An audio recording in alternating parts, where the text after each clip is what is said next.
Hello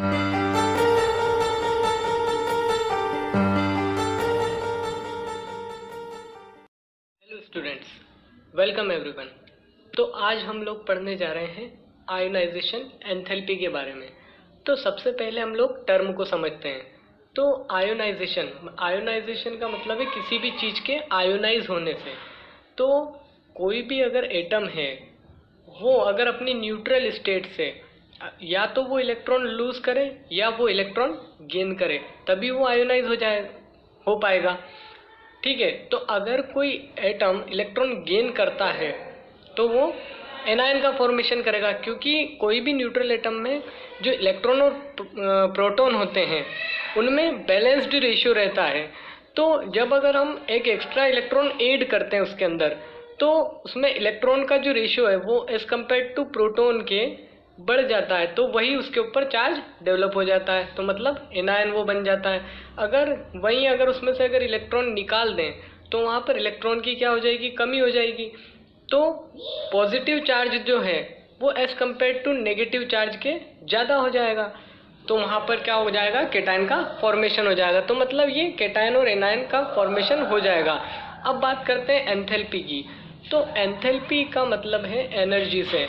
तो ये जो डेफिनेशन है आयोनाइजेशन एंथैल्पी की, ये कहती है कि energy required to remove an electron from an isolated gaseous atom in its ground state.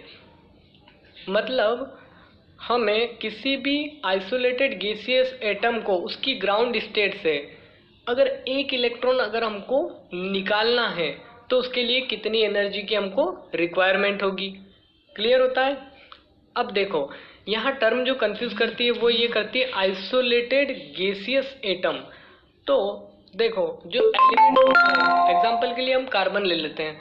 तो कार्बन एक एलिमेंट है, उस एलिमेंट के अंदर बहुत सारे कार्बन के एटम्स हैं, पर यहाँ पर हमको सिर्फ एक एटम को स्टडी करना है। तो हम क्या करते हैं, उस एटम को आइसोलेट करते हैं, मतलब उसमें से सेपरेट कर लेते हैं। अब कैसे सेपरेट करेंगे? अब कार्बन जो है हम जानते हैं कि वो एक सॉलिड फॉर्म में होता है, और सॉलिड फॉर्म में जो मॉलिक्यूल्स का अरेंजमेंट होता है या पार्टिकल का अरेंजमेंट होता है काफ़ी क्लोज्ड होता है, मतलब आसपास रहता है। ये सब हम लोग पढ़ चुके हैं।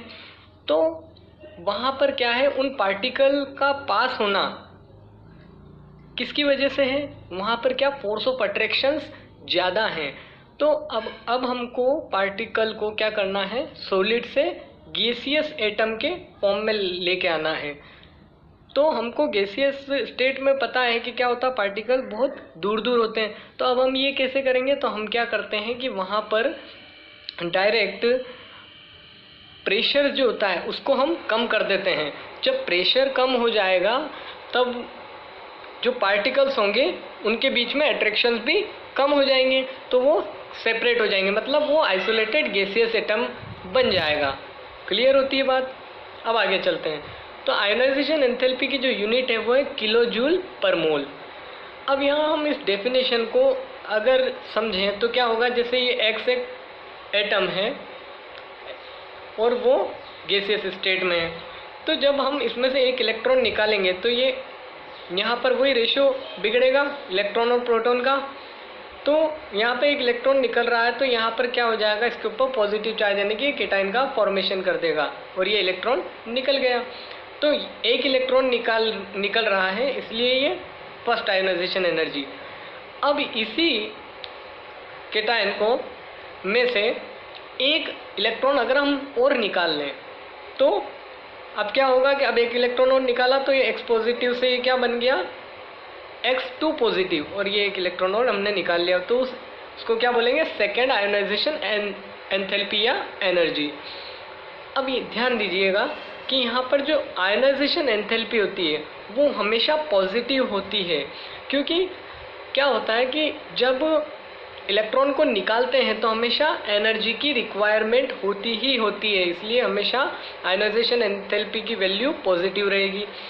अब एक चीज़ बिल्कुल हम जनरली बोल सकते हैं कि सेकेंड आयोनाइजेशन एंथैल्पी की जो वैल्यू है वो फर्स्ट आयोनाइजेशन एंथैल्पी के कंपैरिजन में ज़्यादा होगी, क्योंकि क्या होता है, एक जनरल स्टेटमेंट ये है कि किसी भी पॉजिटिवली चार्ज्ड आयन में से इलेक्ट्रॉन को निकालना काफ़ी डिफ़िकल्ट होता है as compare to neutral atom. तो यहाँ पर देखो ये न्यूट्रल एटम है, यहाँ से हम अगर एक इलेक्ट्रॉन निकाल रहे हैं तो ये फर्स्ट आयोनाइजेशन एंथैल्पी इसकी कम होगी। पर ये पॉजिटिव आयन है या पॉजिटिवली चार्ज आयन है, इसमें से अगर एक और इलेक्ट्रॉन निकालेंगे तो हमको एनर्जी ज़्यादा रिक्वायर्ड होगी। क्यों रिक्वायर्ड होगी? क्योंकि एक इलेक्ट्रॉन निकल जाने के बाद अब उसमें क्या हो रहा है, मान लो अगर हम कार्बन 6 की बात करें, 6 एटॉमिक नंबर मतलब 6 प्रोटॉन और 6 इलेक्ट्रॉन, अगर हम एक इलेक्ट्रॉन उसमें से निकाल देते हैं तो अब इलेक्ट्रॉन कितने रह गए उसके बाद 5। अब मतलब 5 इलेक्ट्रॉनों को 6 प्रोटॉन मिल करके खींच रहे हैं, तो काफ़ी अट्रैक्शंस ज़्यादा होगा उन इलेक्ट्रॉनों पे। तो अब एक और इलेक्ट्रॉन निकालने के लिए हमको ज़्यादा एनर्जी की ज़रूरत पड़ेगी। क्लियर होती है बात? आगे चलते हैं। अब जो एक पीरियोडिक टेबल के ट्रेंड में देखें हम, तो यहाँ पर आयोनाइजेशन एंथैल्पी जो होती है वो पीरियड में मूव करने पर इंक्रीज होती है। मतलब लेफ्ट टू राइट अगर हम मूव करते हैं तो इंक्रीज होती है और डाउन द ग्रुप मूव करते हैं तो डिक्रीज होती है। क्योंकि लेफ्ट टू राइट मूव करने पे क्या होता है, एटॉमिक साइज छोटा हो जाता है, तो अट्रैक्शन जो होगा इलेक्ट्रॉनों का वो काफ़ी बढ़ जाएगा। तो आयोनाइजेशन एंथैल्पी ज़्यादा होगी, ज़्यादा एनर्जी की ज़रूरत पड़ेगी हमको इलेक्ट्रॉन को निकालने के लिए, क्योंकि जितना न्यूक्लियस के पास होगा इलेक्ट्रॉन उतना ही एनर्जी ज़्यादा लगेगी।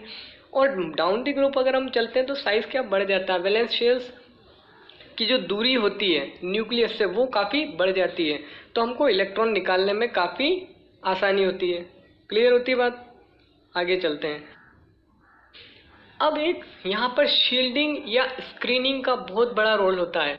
तो जो हम मानते हैं कि जो न्यूक्लियर चार्ज है वो एक्चुअल में उतना उस इलेक्ट्रॉन को फील नहीं होता, वैलेंस इलेक्ट्रॉन को।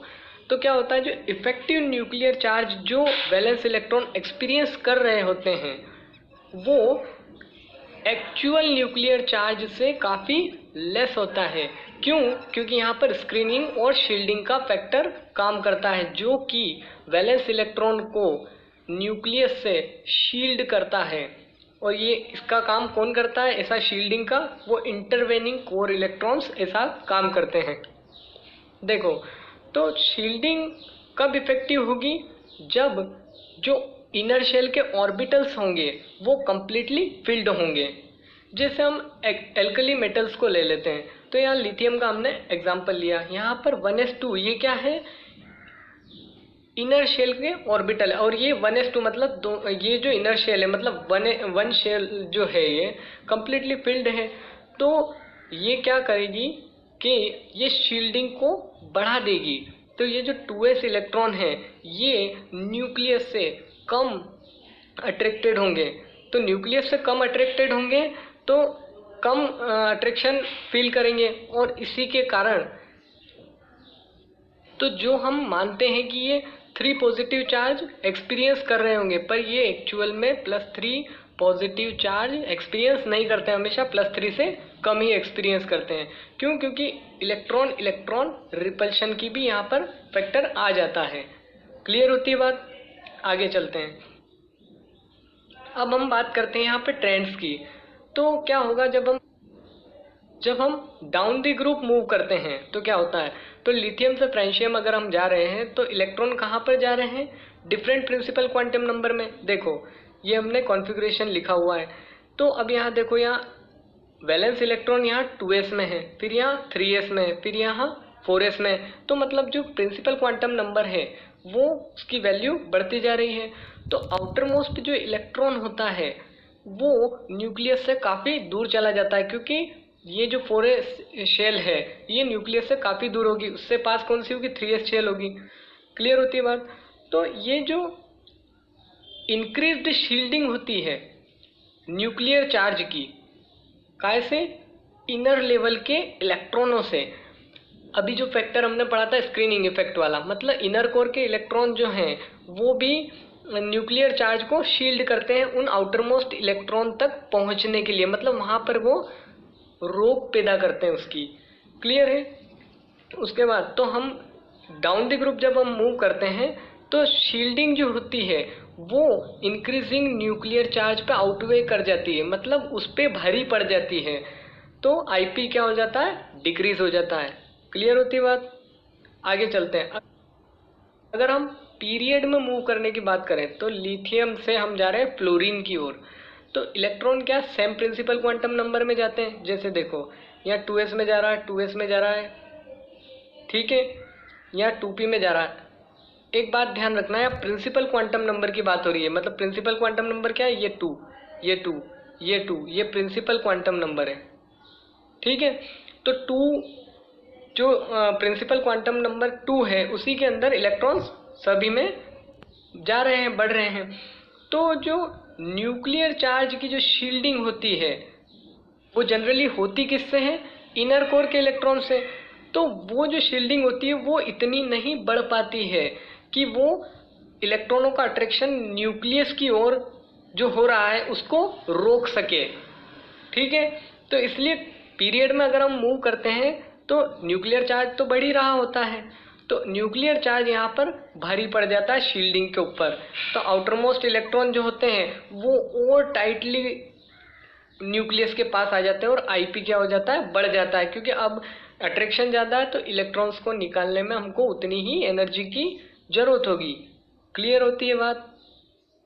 देखो फर्दर एक चीज़ डिस्कस कर लेते हैं कि जब हम पीरियड में मूव करेंगे तो होगा क्या कि जो शील्डिंग जो होगी वो नहीं बढ़ पाएगी। क्लियर है। और जब अगर हम डाउन द ग्रुप अगर मूव करेंगे तो यहाँ पर क्या होगा, शील्डिंग बढ़ जाएगी। तो जब अगर शील्डिंग बढ़ जाएगी तो इलेक्ट्रॉनों को निकालना काफ़ी आसान होगा। क्लियर है, क्योंकि वो अट्रैक्टेड ही नहीं है न्यूक्लियस से, तो आराम से हम निकाल लेंगे। और अगर शील्डिंग अगर कम हो जाती है तो फिर क्या, इलेक्ट्रॉन न्यूक्लियस के काफ़ी पास आने लग जाएंगे। तो हमको उस अट्रैक्टेड इलेक्ट्रॉनों को निकालने के लिए काफ़ी ज़्यादा एनर्जी की यूज़ होगी। तो बस हमको यहाँ 2 ही चीज़ें याद रखनी है कि जब हम अगर पीरियड में मूव कर रहे हैं तो शील्डिंग इफेक्टिव नहीं है या शील्डिंग कम होती है, और अगर हम डाउन द ग्रुप मूव कर रहे हैं तो यहाँ पर शील्डिंग बढ़ जाती है। क्लियर होती है बात। अब हम मिलेंगे नेक्स्ट लेसन में, जहाँ पर कुछ एक्सेप्शनल केसेस जो होते हैं आयोनाइजेशन पोटेंशियल के, उनको डिस्कस करेंगे।